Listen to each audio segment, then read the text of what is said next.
How do you become an HR generalist? Hey there, my name is Josh. I'm the founder of HR University. Now, before we jump into the steps to become an HR generalist, make sure to subscribe to our channel, and that way you don't miss any of our other lessons on how to become a great HR professional. So the first and most significant step to becoming an HR generalist is to acquire the right qualifications. Organizations prefer candidates with a bachelor's or master's degree in human resources management, business administration, and other relevant HR fields. And academic qualifications provide theoretical knowledge and basic yet fundamental skills that you can use to secure an entry-level job. And the second step to becoming a successful HR generalist is to enhance your HR skills. Organizations prefer candidates with in-depth knowledge of HR terms and processes. And if you want to become an HR generalist, learn about the employee lifecycle, which begins with employees' recruitments and ends at their exit from the company. And in addition to that, learn about recruitment and staffing. That means finding suitable candidates, screening applications,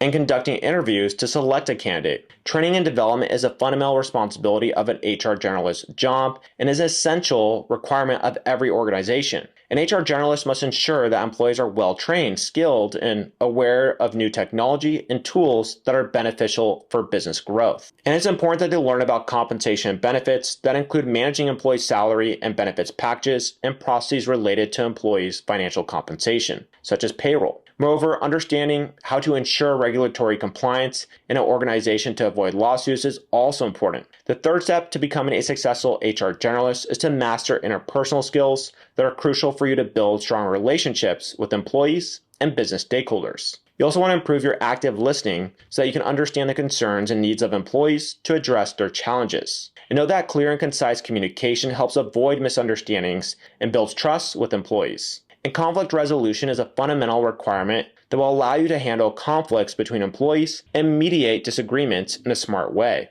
And you want to have empathy, which is the ability to understand and acknowledge the feelings of others. An HR generalist who can empathize with employees develop more trust and improve people relationships inside their companies. And you must also hold the flexibility to adapt to change, handle unexpected situations, manage employee relations, and deal with emergencies. And if you want to become an HR generalist, mastering interpersonal skills is essential to build stronger relationships, effectively communicating with employees as well, resolving conflicts, and creating a positive work environment. And the fourth step is to learn project management processes. For this purpose, a clear understanding of how to develop a project and what the project plan entails is crucial. And you want to learn how to identify the objectives you want to achieve and ensure they align with the company's goals and objectives as well. And creating project plans leads to better overall planning. A project plan outlines the tasks to accomplish, timelines, and resources required for the project. And you want to create a plan that's detailed and communicate it with all relevant stakeholders. And that'll help everyone involved in the project understand the task deadlines and who is responsible to do them. And communication is critical to the success of any project. That's why you want to hold regular meetings to keep everyone on the same page. You must hold strong command over managing multiple tasks at once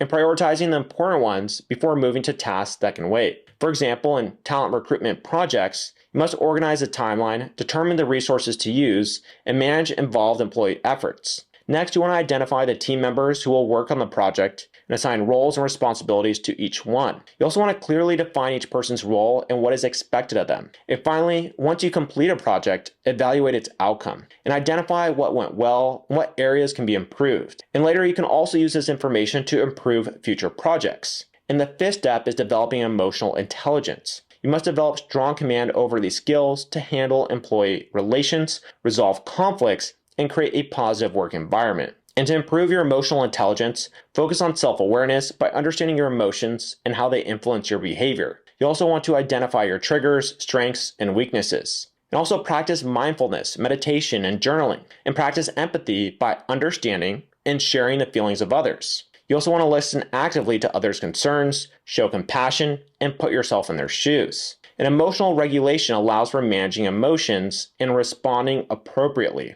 It's important to take a deep breath and pause before reacting. As an HR generalist, it's important you have control over your emotions. And if you want to improve your empathy and active listening skills, attend things like workshops, read books, and seek feedback from others. And embrace challenges and use them as an opportunity to grow. And all of this will improve your ability to connect with people, build trust, and foster a positive work environment. And the sixth step here is learning to leverage technology and data. As an HR generalist, leveraging technology and data helps streamline processes, improve decision-making, and enhance work efficiency. To become an efficient HR generalist, you should understand tools like an HRIS system and ATS. With HRIS, you can effectively manage employee data and track performance and benefits. While with ATS, you can automate the HR process to save time and reduce manual efforts.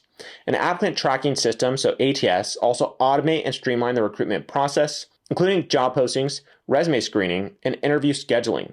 In addition to that, you should learn the use of data analytics to analyze trends and patterns from people's data to make informed decisions, such as analyzing recruitment metrics, employee retention rates, and performance metrics. And you want to embrace artificial intelligence, so AI, to automate repetitive tasks, such as resume screening or scheduling interviews. And excellent data analytics and AI skills will help you focus on more strategic initiatives. You also want to engage in e-learning and virtual training programs to train employees for training materials and reduce time and costs associated with traditional employee training. And know that effective use of technology and data will help you improve efficiency, decision-making skills, and overall performance. And this way you can focus on strategic initiatives to enhance the employee experience. And you must put your efforts into learning the fundamental technical skills to become a successful HR generalist. And once you acquire the necessary education, master the fundamental skills, and develop your resume, well, then you can apply for an HR generalist job. And after you do that, there's one more step, and that's to prepare well for the interview. In an HR generalist interview, recruiters generally ask role-specific questions to judge your knowledge and understanding of the role. And they ask questions on fundamental HR skills to test your knowledge about the operations you will be responsible for. And by asking career-focused questions, they judge your learning, growth mindset, and future goals. And interviewers will also ask a few administrative questions to assess if you have the right digital and hard skills to fulfill your job responsibilities. Moreover, prepare for behavioral questions as well that interviewers will ask to understand your response and attitude towards tricky situations. And there we have it. You just learned the steps on how to become an HR generalist. And if you have a better idea of how to do just that, make sure to go ahead and like this video and subscribe to our channel. And that way you can support us in teaching others on how to become great HR professionals. And I hope you find some of our other videos valuable as well on how to do just that. And again, my name is Josh. I'm the founder of HR University, and I'll go ahead and see you on some of our other videos or maybe over at our university in our community. Cheers.